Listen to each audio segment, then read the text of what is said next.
I'm just going to randomly talk. All right. So, Whacker machine, infrared remote system, Bomag machine, radio remote control. Okay? Differences in boxes. On a Bomag machine, I can run everything from this box, including the startup, the shutdown, the speed of the machine, everything in control from my box. With the Whacker machine, you have to come back to the machine to turn the machine on and off with the key. You have to come back to the machine to do your high load throttle. Whereas on the Bomag control box, our throttle solenoid is on our box, our high low speed is on our box, our key start is on our box. Radio remote control versus infrared. Infrared requires line of sight to this bubble here, this bubble here, this bubble here.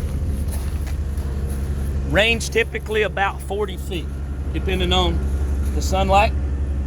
It's affected depending on how dingy these are. You see how these are already beat up. This machine's only got 200 and some hours on it. Bomag, radio remote control, no line of sight required.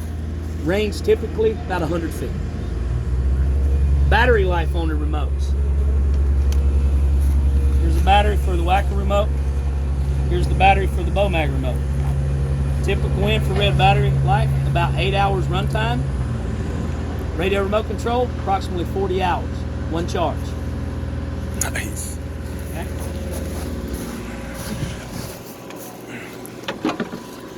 Both machines are equipped with a tether cord. You see the Bomag tether cord, the Whacker tether cord. The Whacker tether cord is for charging the battery on their remote system only. You cannot run the machine on their tether cord. On your Bomag machine, we have a toggle switch inside the compartment here for radio remote or corded remote. I can operate my Bomag machine from the tether cord while charging my battery. Battery's dead, I'm not dead on the job site. I still got about 25 feet of cord stretched out to operate my machine. Whacker only charges their remote box. Okay? Now, we'll talk real quick about the segmented drums. I'm going to bring this up. So Bomag came out with the segmented drums actually back in about 2002. We had this on our original series trench compactors before the articulated. So we used 3 bolts to go from 33 inches down to 24 inches. Whacker uses 6 bolts. You can see internally.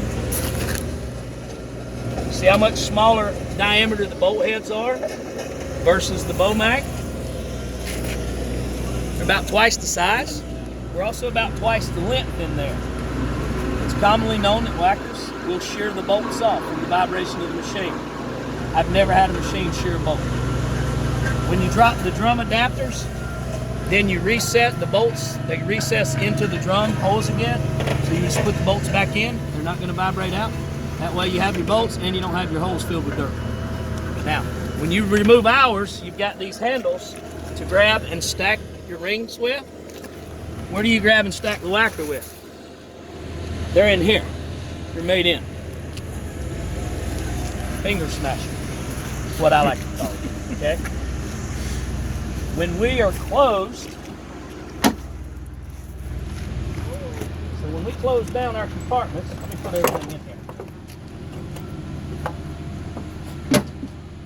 We're a completely self-contained unit. No globes, no antennas, no parts on top to get broken off when they roll it over in the trench. So with trench rollers, it's never a matter if, it's when. Globes again on each end, eye on top for the infrared remote system. Completely self-contained. Nice, sleek looking unit, right? The things that you can't see that I'm going to point out in here, one of the most common things with trench compactors is if they're sitting in trenches and water gets up over the drums, with the Whacker unit, they don't have sealed drums. They're open drums. If water gets up to this level, they immediately starts going into the drums. Long service times, long change outs, really ticked off mechanics. Bomag drums, they're 100% sealed. 100% sealed. If it's submersed in water overnight, doesn't matter. You don't ever have to worry about going into the drums to drain the water out and service the hydraulics in there, because water's not getting in our drum system. And I'll point that out in the unit now. So, on a Wacker unit, this will be hard to see. Where's that patch?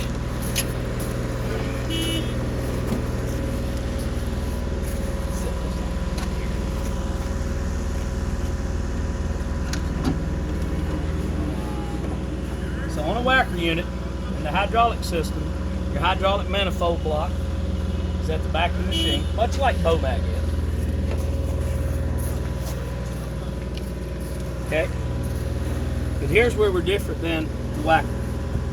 Wacker, when they route from the hydraulic manifold through the course of the machine to go into the drums, to the hydraulic motors, you got one hose that runs the full length that goes in, and then that hose connects and then comes back out from another hose, thus running back through the machine again back to this set of drums before going back to the hydraulic manifold.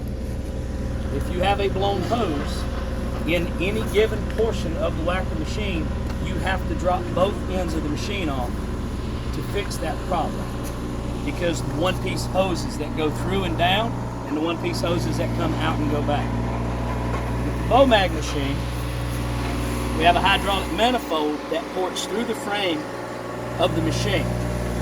So when you get to a Bomag drum, we have hoses that are very short little hoses that have less friction, less rubbing opportunity. Unlike the Wacker machines, they have very long hoses in their drums and they always rub. Commonly about 300 hours for a hose to blow inside of a Wacker drum.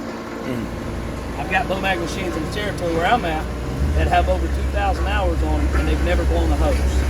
Okay? And we port through a hydraulic manifold on both ends of the Bomag machine.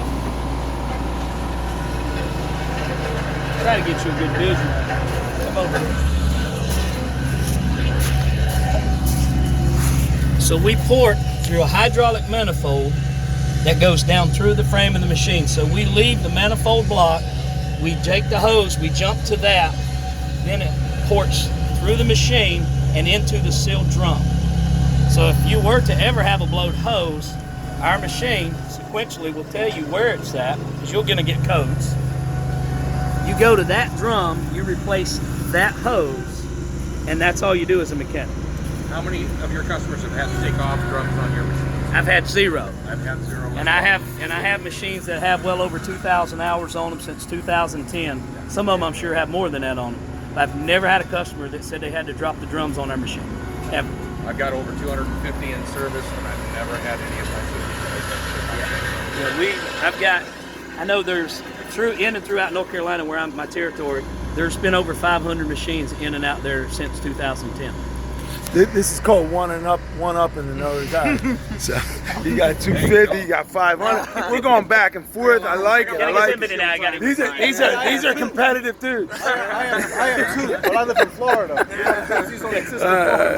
So on the Bomag machine, we run the Kubota diesel standard engine in our machine. Wacker runs the Kohler diesel as a standard. They offer the Kubota as an option. This Kubota 1005 is very well accepted in the rental industry, has been for years. It's in many other products, from light towers to small tow behind generators. There's so many things that this engine's in here for. We run it. Now, pointing out some very important things from a service standpoint. Anything on a Bomag machine that has to do with the electrical system is in this box right here. We're hinged on one side. We have two 13mm bolts on the other side. You remove these two bolts, this whole box hinges up, comes over here, making it easy for a service guy to sit right here on his bar stool, his service stool, and work on the machine. Our fuse panel is right here. All fuses on Bomag machines are here. Not so much on Wacker, because they have fuses up in the engine compartment, and they have fuses in the back. I don't even know where they are. But it's there. Okay, so I talked about the Bomag radio remote system. Our antennas and systems are mounted internally. again, goes back to referencing my self-containment. But from a service standpoint, from a service guy's issue, all of our wiring is coated and covered, and all of our wiring harnesses are labeled throughout the entire machine. When a service guy is looking at our machine and he needs to track down what a Y46 wire harness does for the machine, he goes to our manual, pulls it up, he knows exactly what that wiring harness runs to, where it goes in the electrical schematics. We make it the easiest for any service guy to work on our machines, period. Hands down. Okay? You can show, show them how they elect. Go ahead and just point that out and show Here, the whole wire. I have a nice Fuse, Yeah, fuse, exposed wire, yeah. exposed wires, And look up in the front. exposed, exposed, exposed, exposed. See how everything is exposed, not labeled. You don't know what's what versus the Bomag machine. Every mechanic knows what is what by simply looking at the number on the wire harness. So, excuse me. What's that? The radiator? Yeah. We're all water cooled. We're all water cooled, but the way that we do our radiator, Yes, the way we mount it as far as bracket the wise. fan, the brackets, and the fact that it's all in one single unit between the fan motor, the fan, and Yeah. the cooler. It's good A to lot of point times that with out. these will end up loosening up over time. You'll get rattling in here, and this is just an aluminum radiator, and you'll start getting wear holes in your radiator, or the mounts will break and the radiator will drop down, obviously breaking hoses and other things that are in there, so that's also a service. So how's that different from ours? That does not happen with the Bomag because it's all one piece. Okay. See, if you go over there and video, if you film that versus this, see how this is pieced together? The radiator, the fan housing, the pieces together versus that. It's all One tied in piece. one. It's a high hour deal. Most of these won't break on whackers. If whackers will get to 1,500 or 2,000 hours, if they get there, this becomes a problem and a concern for them. No problem getting to 2,000 Wow. hours on our machine. So ours costs maybe another 1,000. Are you kidding me? I think we're even close. We got Now, we got another 5,000 worth of value. That's right. So another thing that I like to really point out with there, serviceability and total cost of ownership, because you don't have to do all the general service and maintenance things. Guys forget to hit grease zerks, okay? Just take your phone, go right down on that whacker joint and find those 2 grease zerks on their articulating joint. There you are. Yep. Yep. There you go. Okay, now, you go down here on the Bomag unit and you find our grease zerks, There you is don't none. find any because we're 100% sealed. And just look at the robustness. And look at the Of the size of our Bomag look at the size of our joint articulating versus connector what they've got versus here. theirs. And you notice how theirs is welded? And notice how we're bolted on. Yeah. Where's the weld over here? We're easy to replace. You see how it's welded to the frame there? Oh, okay. It's welded there, and then And we're bolted on from the inside. Oh, on we both are. sides. Okay, you That is can't correct. see that, but it's you can't, bolted. You Okay. can't see it, but we're bolted in the inside. All right. So the point being is, if it ever gets damaged, it gets rolled over or dropped when they're lifting it up and lifting it in the trench, and it get dropped. If it torques these center connectors, you can bolt on, replace ours. Theirs you have to weld and cut. Right. Do that with ours. Simpler, easier, less Wow. maintenance. Lifetime warranty on seals and bearings. It's not going to ever go bad. Yeah. That's where we be. Okay. Again, serviceability is always to point out everything is easily accessible. If I'm a service mechanic and I have no issue getting to the parts, your throttle solenoid, your air filter canister, over here you've got your alternator, your starter, everything is easily accessible. My oil dipstick for checking my oil filter for changing my oils. Now, the one thing that we do with the Bomag is we plumb everything to the front of the machine on the oil changes. Now, our oil changes come from here, right up under the machine, right there. That's your oil drain for your oil change. You don't have to go back here to track it down and find it, okay? Easy to do, easy to get to. What's the difference in the shells? Scott, you got anything to say about yourself? We're going to talk about hoods and housing. The Bomag, seriously, you hit it. It sounds like metal, but it's a very high composite plastic material. It won't crack and it won't bust, and very seldom will it ever deform its shape. With the whacker, you have a combination of fiberglass. You can see where this one's already even scuffed. But what happens, these get hit once or twice, they'll bust because they're a fiberglass base. Okay? How much are they to repair? I mean, replace? I don't know 100%, but I can tell you somewhere around $1,500 to $1,800 to replace a cover. Wow. Just a cover. So, fiberglass that you know is going to get busted, or composite material that's not going to bust. Okay? Bomag comes standard with the Eco Mode on their unit. Eco Mode is a fuel savings thing. So if you let the machine sit idle for 10 seconds, it's going to automatically idle back down. It's going to stay there until you push one of the controls to move the machine. That's just fuel efficiencies and savings on the unit. We run, Bomag runs a 3-pump hydraulic system, which is critical to the life of the machine. You have 1, 2, and 3. So our hydraulic pumps, we have one hydraulic pump that runs the drive system. We have a hydraulic pump that runs the steering cylinder, and then we have one hydraulic pump that runs the vibratory part of the machine. Wacker runs one hydraulic pump for everything. Where's that pump? So, it's right here. Right here, we can pull it up. Yeah. It's at the front of the machine. Right here's Wacker's pump. They got one. And we they're got one 3. pumps. They're one pumps the same size as one of ours, and we have 3. Wow. Okay. That's So why cool. do we do that? Because run everything on independent circuits, you extend the life of it. Right? So you get a longer life, and each function has its own individuality. So when it's running, we don't get a loss of power anywhere performance. Our gradability exceeds what this machine can do in tough trench conditions. We can get in, we can get out, and more so than they with gradability because we have more power to the applied areas we need. Okay? Let's see. I'm just trying to think out loud what else I must be missing.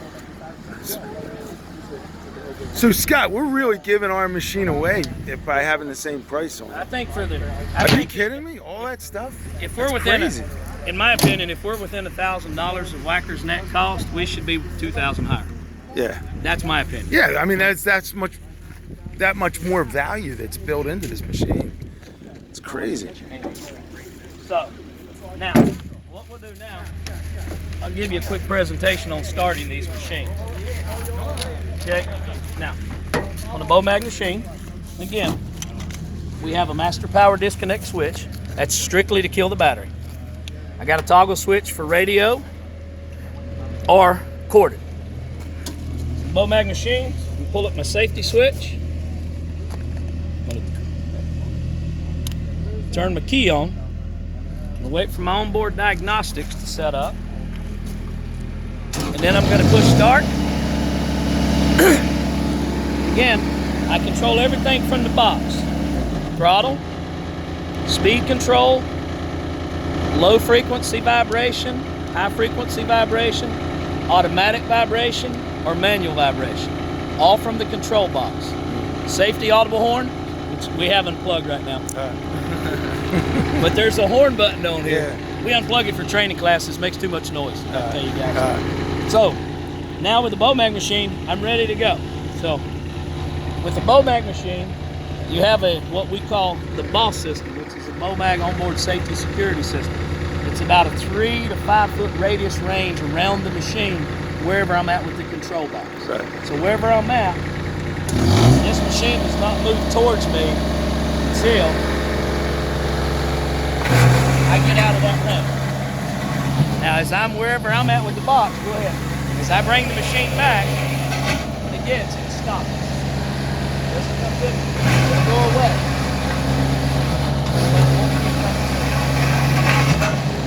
That's your safety system on the Bomag machine. The Eco Mode, we're going to let it idle down here. I'm not going to touch anything for about 10 seconds. And you can catch it. And there's your Eco Mode. So now if I get a phone call and I'm on it and I leave the machine running, I'm not wasting burning fuel at high. That's the Bomag machine. That's how you start a Bomag machine. That's how you shut a Bomag machine off. I can take the box with me, go to lunch. I don't have to go back to my unit to kill the power supply. I'm not going to drain my battery. Okay? That's a Bomag. Now we go to the Wacker. Go to the Wacker machine, see the control box is totally different control box, being an infrared system, okay? it will search and it'll find the frequency when I turn it on to catch it. But I have to come to this machine, have to turn the power supply on, have to figure out what all my lights are. Unless they come off, you see how that's already peeling off. It's only got 200 and some hours on it. It's already peeling off. The infrared bubble, and then I can start my whacker from here. Should be able to anyway. Maybe not. Oh, you got to turn the box on. Oh, I got to turn the box on. Oh, it's a push button, not a key switch. Ignore the cameraman. Good. Now we should hold that. And now we started our whacker machine. Okay? Now, but I don't have a high-low throttle on here. I do have my vibration frequencies and stuff that I can set up. If I want to get into speed, I got to come over here to do that and then go run my machine. They have the safety thing as well. When you get within range, see how much closer it comes up? Yeah.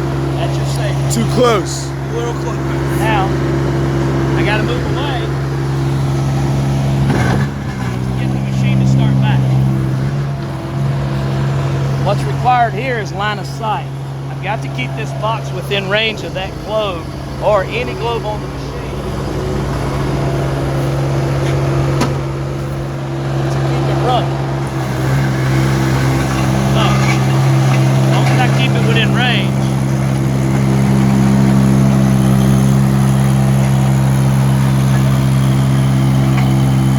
you got to kind of follow the machine if you're going to keep going with it. I'll show you here.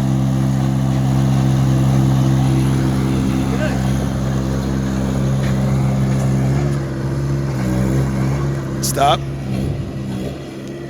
You're done. Well, you see what I'm having to do with the box? So I'm done.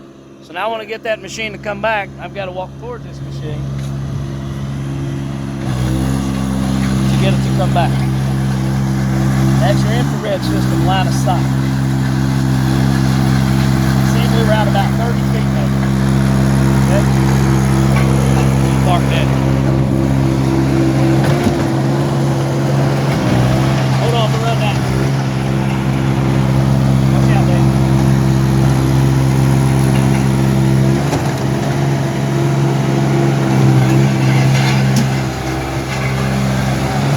Now, I want to get my whacker to shut off and go to lunch.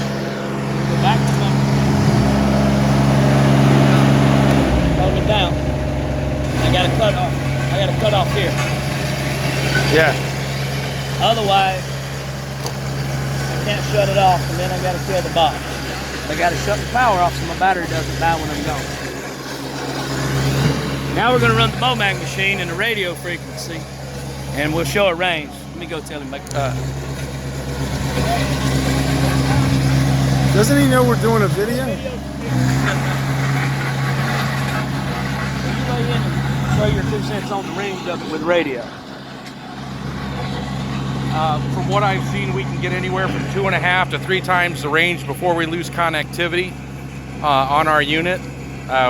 With the infrared remote control, I actually had a guy sitting inside of his job site trailer running his trench roller on closed circuit TV. That's radio. Radio remote. Yeah. We don't advise that, but yeah, he was doing it. But you can see now, the whacker we were able to get up to about 30-foot range, and it's not really a bright sunny day. It's a little overcast. So far now, we're up to about 100 feet roughly with the Bomag trench roller on the radio remote system. That's amazing. So that's your range difference and having a radio frequency match set versus having an infrared set. Still going. Got pretty good range. Been around a diesel before. We're about 200 feet now. You're getting, I'm gonna guess out, we're getting about 150 feet about right now. I made a putt that long on a golf course one time. I never hit it close to the hole, and it was a big green. I did too, but it was at the wrong Look at hole. this. Dude, I got Look at this range. I got That's 145 hole in one. 145. You haven't heard Did this you? story yet? I've never had a hole Oh in yeah. one. Talk to Poppy, man. No, we all Wow. That's actually probably some of the best range I've seen out of one. Wow, that's cool. All right, is that it? Okay. So now, what I want to make a point here is he goes back towards our machine. At this point, he needs to just get within a decent range so the connectivity is back and he can restart the machine. If you were at a whacker machine at this point, you're going to have to walk all the way to the machine to reset it to start it. Now we're back up and running. He only walked up about 20 feet from where we were at. Oh, so you got to go all the way within a couple feet. Yes, sir, absolutely. Wow. So that's the difference in radio and infrared. What? It is. Now, Right? I'm like, I'm Anyway, all that's in. it in a I'm all nutshell. in. We're done. That's what I'm telling you right now. Dude, you did a great job.